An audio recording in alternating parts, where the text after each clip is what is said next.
services that they've been involved in over the years, be it Sankirtan service, be it managing the temple as a council member or as a temple president. Both have been such stalwart servants of Srila Prabhupada. Some of Prabhuji's current services involve being one of the board of directors member for the Toronto Temple, Oakville, Ottawa, and few other temples within Canada. And Prabhu's also got GBC Deputy Commission duties, as well as he's part of the Sannyas Candidates Assessment Council. So Prabhu is one of the devotees who assesses the sannyas candidates for within the Iskcon movement. And of course, he's always been there to support and guide devotees within our community, be it young devotees or experienced practitioners within our movement of bhakti. Prabhu and Mataji have always been there. So without further ado, let's give a big round of applause to welcome Krishna's Kaviraj Prabhu once again. Thank you, Prabhu. Hare Krishna. Really, all the credit goes to Srila Prabhupada. Without his mercy, I would not be sitting here today. I would be somewhere dead. I would be probably dead. So, really, the credit goes to Prabhupada.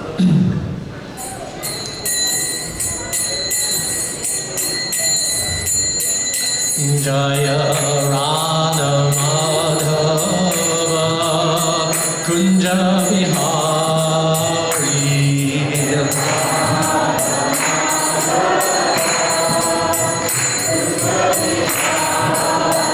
Jaya Radha Madhava Kunja Vihari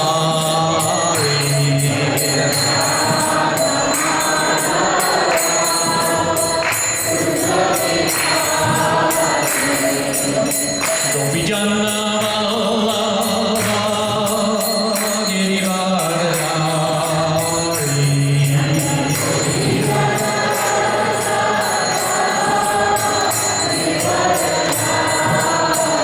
Jaya Gopijanna Vallabha Girivardhari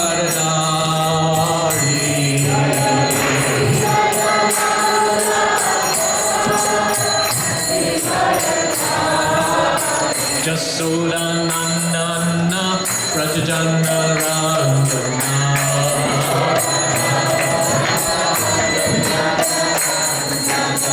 Jasoda Nandana Rajajana Randana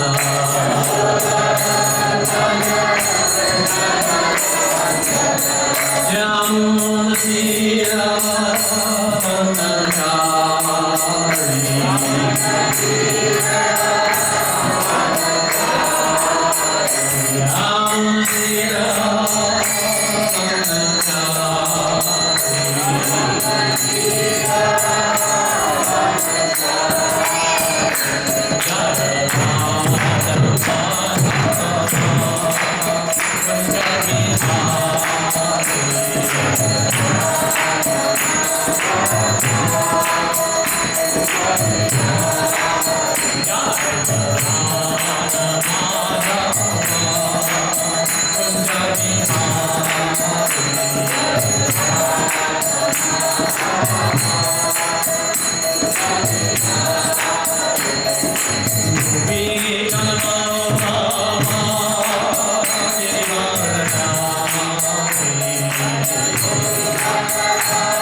Jaya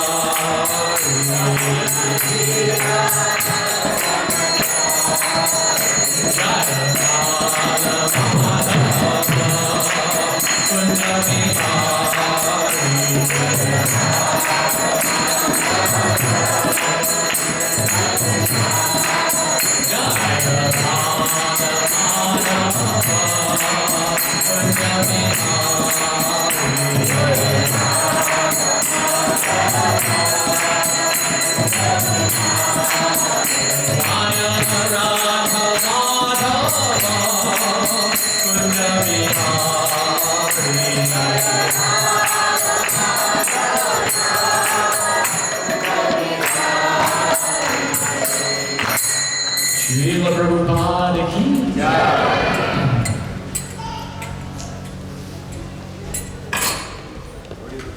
Om Ajnananjana Jnananjana Chakshurunmilitam Dena Tasmai Shri Gurave Namaha Shri Chaitanya Vishtam Sthapitam Dena Bhutale Swayam Rupa Padamayam Dadati Swapadantikam Vandeham Shri Guru Shri Yuta Kamalam Shri Guru Vaishnavanscha Shri Rupam Sagrajatam Sahagana Radhanatham Vitam Tam Sajevam Sadvaitam Savadutam Parijana Sahitam Krishna Chaitanya Devam Shri Radha Krishna Padam Sahagana Lalita Shri Vishakam Vitamscha Hey Krishna Karna Sindhu Dinabandhu Jagatpate Gopesha Gopika Kanta Radha Kanta Namostute Tapta Kanchana Gaurangi Radhe Vrindavaneshwari Vrishabhanu Sute Devi Pranamami Hari Priye Vanchakalpatarunyascha Kripa Sindhu Vyevacha Patitanam Pavanebhyo Vaishnavebhyo Namo Namaha Jai Shri Krishna Chaitanya Prabhu Nityananda Shri Advaita Gadadhar Shri Vasadi Gaur Bhaktivinoda Hare Krishna Krishna Krishna Hare Hare Hare Rama Rama Rama Hare Hare.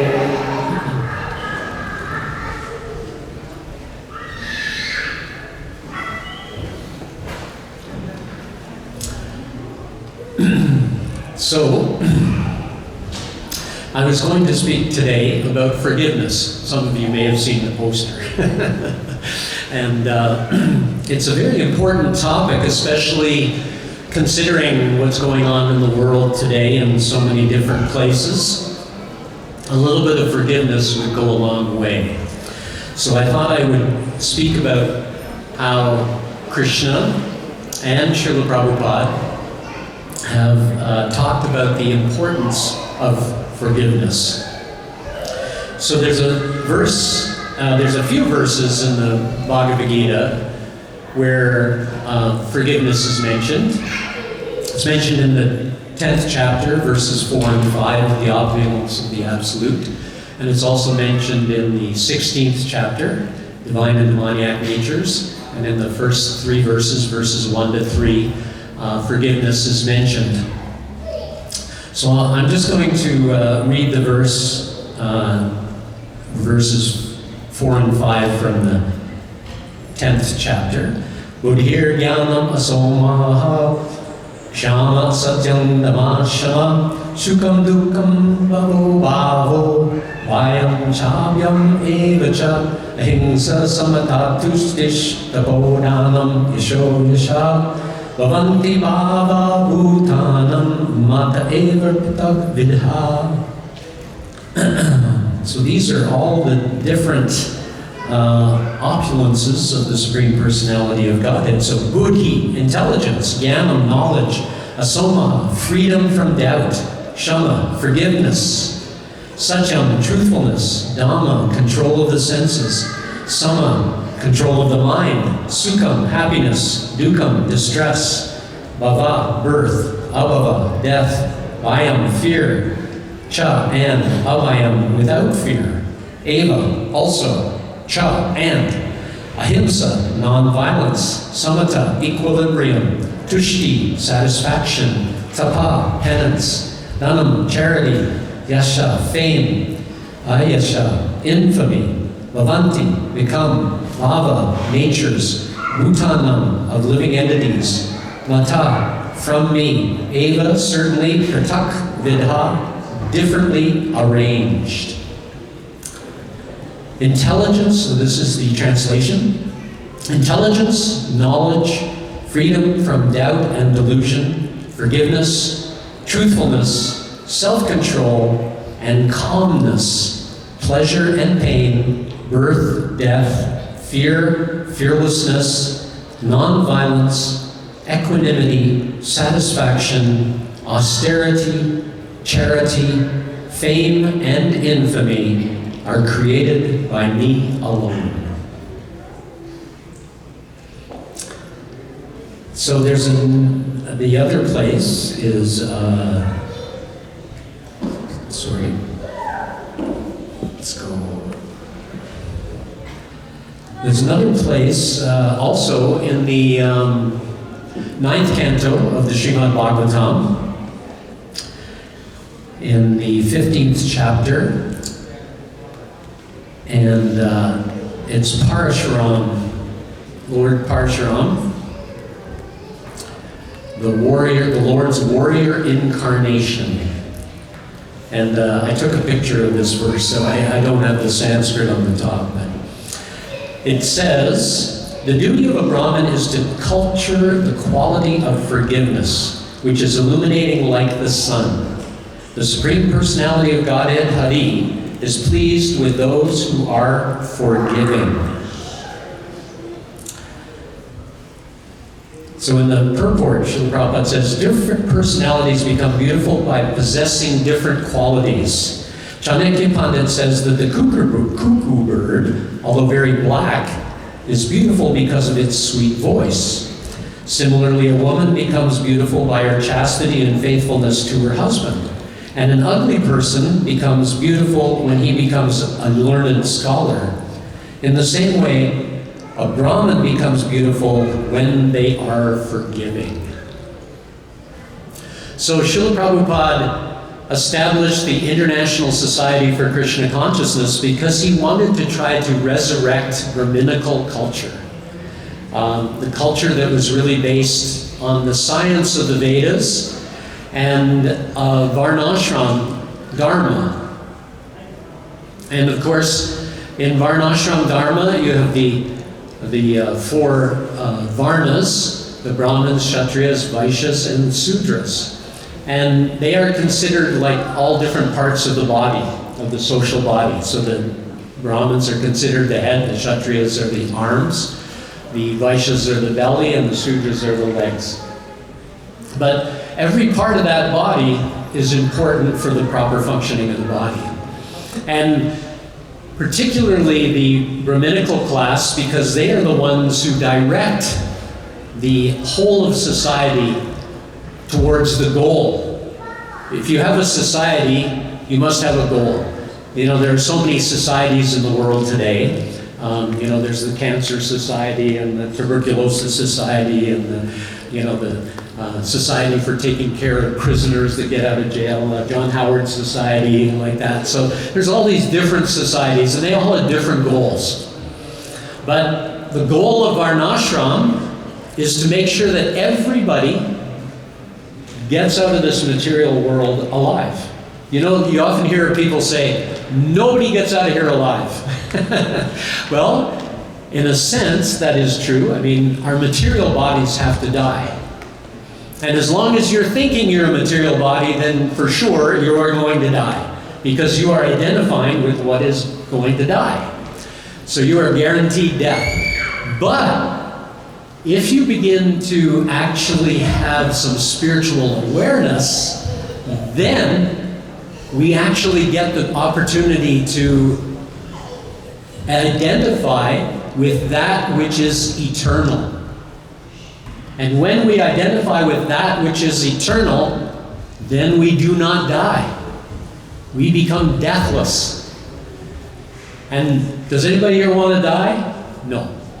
Is our material body going to die? Yes. We're all going to meet our end, you know, we're all the bodies in this room are going to meet their end. But We are spirit souls. And if we really truly remember that, then we will not die.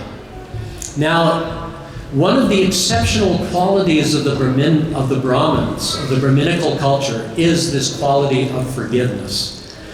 Prabhupada said in the purport to this verse a little later on, he actually says it's the jewel of the Brahmins to be forgiving. And so what is going on in the world today? So many people are unforgiving, right?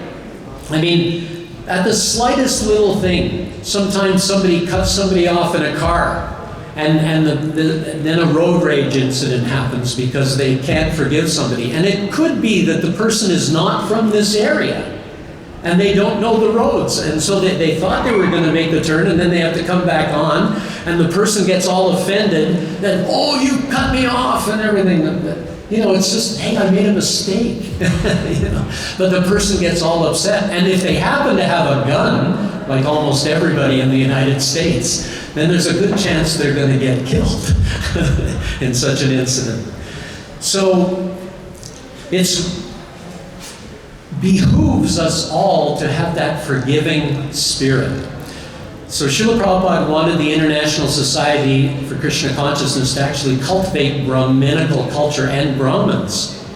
Now, I don't consider myself a Brahmin. I'm trying to become a Brahmin. And in the Bhagavad Gita, Krishna says that it's the guna and the karma, svabhagasaha, that are manifested that actually then dictate whether one is a Brahmin. It doesn't anywhere in the Bhagavad Gita or anywhere in the scripture does it say that one becomes a Brahmin by janma. And yet, there's a lot of people, you know, Indian people, oh yes, I'm from this Brahmin family and that Brahmin family. No, there's no such thing as a Brahmin family. That is a complete myth. I hate to shatter that reality for some people that may be in this room. But it is a complete myth. There is no Brahminical family. It's only if we manifest the qualities and character of a Brahmin that we actually become Brahmin. So, what is one of the main qualities is forgiveness. So I don't know if anybody remembers, because it was quite a while ago, in 2006, it was October of 2006, and it happened in Texas. And a deranged man happened to get a hold of a gun, an assault rifle, and he went into an Amish community, and he went to their kindergarten. And you know, this may be heavy for some of the kids that are here, but anyway, it needs to be told because it's reality, right? I mean, maybe if you feel that your kids can't handle reality, block their ears right now. But this man went into the kindergarten and he shot over 30 of the children in the kindergarten class and killed the teacher as well. And then I'm not sure, I can't remember if he killed himself or if he was killed by some people, some officers who were called to the scene. But anyway, he ended up dead. And what happened afterwards was written up in an article. It was a women's newspaper here in Toronto. And a Toronto reporter reported on this, that the quality of the forgiveness of the Amish people is something that everybody should aspire for. And it's really, when you read this article, you can see that this is a level of forgiveness that is just almost beyond comprehension. But immediately after this happened, the funeral was, I think, 2 or 3 days later. They had a mass funeral for all the children. And the mothers of all the children went and they invited the mother of the killer to come to the funeral. And they also invited his wife to come to the funeral. And they said that they forgave them and that they forgave their son and their husband for doing what he did. They really felt that forgiveness. Because if you don't feel forgiveness, what happens? The act has happened, the injury has taken place, the psychological injury has taken place, but if one doesn't forgive, then that psychological injury just keeps happening. And it keeps happening inside our psyche. And it destroys our consciousness because we just keep thinking, why me? So first of all, that why me? Who are we blaming when we say why me? Yes, God. We're blaming God. And how can we blame God for anything? It's our karma that put us in this world and has got us to give up our association with the Supreme Person. And we've ended up here in the material world, which is the place of birth and death. That's why the verses in the 10th chapter of the Bhagavad Gita, 4 and 5, it talks about all those dualities, birth and death, happiness, distress, and illusion, and knowledge, like that. So there's all these dualities in the material world. And if we blame God, then we are simply stuck in these dualities. But they did not blame God. As the writer wrote in the article, they didn't go in front of the CNN cameras, going, oh, my child, and grieving and yelling and screaming like we see some people do. No, they simply accepted it as God's mercy. That God perhaps wanted their children, and He took them back. And they were happy with that. I mean, that is a kind of faith that we should aspire for. A lot of times, the devotees of the Hare Krishna movement, we think we've got it all, we've got all the Vedas, and we've got all the knowledge and everything, but, we often don't really apply it fully.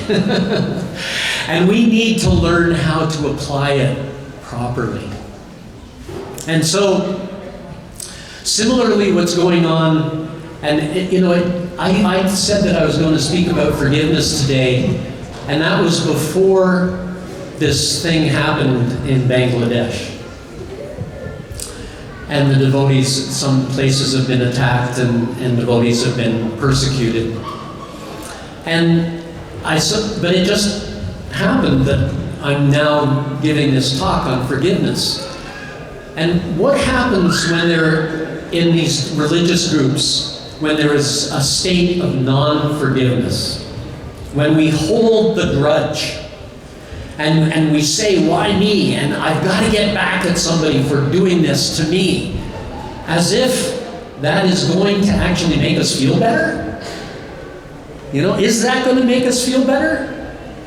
If I go and hurt somebody else, is that going to make me feel better? Only in some perverted mind, and it will not ever satisfy. It's just like the rich person who's never satisfied by however much money he gets. The Gita talks about that. Always thinking about more and more and more. The demoniac mentality is just thinking how he can get more and more and more. So the revengeful mentality is how I can just get revenge more and more and more. And then what happens, it sets up a downward spiral where they go and they perpetrate some horror on somebody else, and then those people perpetrate a horror back. And have you ever heard the expression that an eye for an eye? If we follow that law, then everybody's going to be walking around blind. Right? So we have to learn to forgive. We have to be forgiving. If we are not forgiving, then we are throwing away our God consciousness. We are actually taking our God consciousness and just saying, nope, I don't want it. I want revenge. And that will not get us to where we actually want to be. The only way to achieve a peaceful mind, one of the Samadhamma Tapasocham, Shantir Arjuna Evacha, Jnana Vijnanamastakam Ramakarma Svabhavajam, that the Brahmins are known by these qualities, sama, that one is equal, dhamma, one is tolerant, dhamma, and dhamma is tolerance. Tapa, one performs austerity. Socham, one is very clean. Shantir, one is satisfied. Right, one is satisfied or peaceful. Right, one is not hankering for things. Shantir Arjuna, one is honest. Evacha, very certainly these things. Jnana, knowledge. And Vijnana is the practical application of knowledge. So forgiveness definitely fits under that practical application of knowledge. So if we don't become forgiving, we can never actually consider ourselves Brahminical in any way. And it's really unfortunate that there are so many minorities. We say that we're sticking up from Iskcon communications. We get the communication that we are in favor of the Bangladeshi government upholding the freedoms of all minorities, right? But we should also say that we should uphold the Indian government's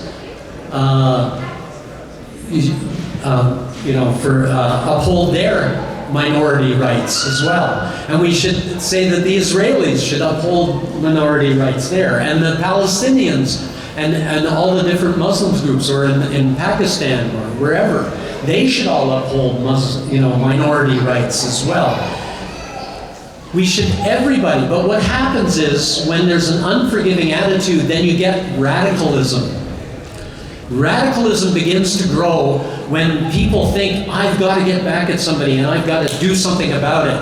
And if you're not doing something about it, then there's something wrong with you. And then they start becoming the voice of the religion. And that destroys religious principles, true religious principles. And we have to actually try to, if we hear of anybody becoming radical in their views, that they want to go and persecute others. The Muslims are doing this, and the Christians are doing that, and the Hindus are doing this, and whatever. Then we should try to talk reason into those people. It's often very difficult, but practically impossible. But we should give it a try. We should make sure that our religious principles don't get stolen by these few rotten apples. You hear that phrase that a rotten apple spoils the whole bunch. And so we have these rotten apples, these radicals, that spoil religious principles for everybody. And then, some people actually start believing that, wars are caused by religion. Interestingly, I was speaking at a conference one time, and there were Muslims there were Christians, Jews, and there was an atheist, and there was a Hare Krishna devotee. and I was speaking there, and I spoke to the atheist, and he actually said to me that there has never been a religion that has a war that has started because of religion, at least in the history of the world. I don't think he knew about, perhaps about Bhagavad Gita and the Battle of Kurukshetra, but that's a whole nother story. And everybody here has heard that story very often, but all the other wars in the world, they may be between two so-called religious groups, but it's the lack of religion that causes them to go to war. Not the religion that causes them to go to war, it's the lack of their religion that causes. But they still go there under the banner Like the Crusaders, they went to the Middle East just to plunder gold and whatever they could get there. But, it wasn't they were going to try to make everybody Christian. No, they just wanted to slaughter everybody and take all the wealth. And that's happened everywhere in so many different, material wars in the material world. So we have to make sure that we're aware that radicalism, first of all, is possible. And if we see it, then we must do something about it. We must make sure that nobody becomes radicalized by these actions of other groups. We have to become peaceful. We have to become honest. We have to become austere. We have to become truly Brahminical. We have to have jnana, knowledge of Krishna and our relationship with Krishna, and that everybody, including our enemies, they're all spirit souls. And we have to treat them like spirit souls that have an opportunity to get out of the material world if we give them some God consciousness. But if we treat them just like animals, then it doesn't help them and it doesn't help us. So let us live our teachings as fully as we possibly can and be very forgiving, and also try to as well live according to the other Brahminical principles and the divine and demoniac natures in the Bhagavad Gita. And of course, if you don't have a Bhagavad Gita as it is, we have many Bhagavad Gitas as it is out in the hallway, and everybody should make sure that you go home tonight. If you haven't got a Bhagavad Gita, go home with a Bhagavad Gita. If you do not go home with a Bhagavad Gita, you are not taking care of your spiritual self, and you are not learning how to get out of this material world, how to identify with the eternal, so that when your body dies, you don't die. Right? So everybody get a Bhagavad Gita, everybody become Krishna conscious, or God conscious, or even if anybody's here from some other religion, that's okay. Become Allah conscious, become Jesus conscious, it's okay. It doesn't matter. Just as long as you become spiritually conscious, then you can go back home, back to Godhead at the end of this life. So I think I'll stop there. Hare Krishna. Thank you.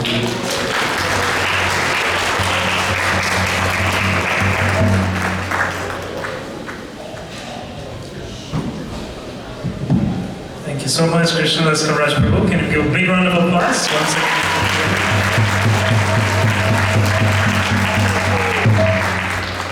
So that concludes one part of today's evening Sunday Feast program.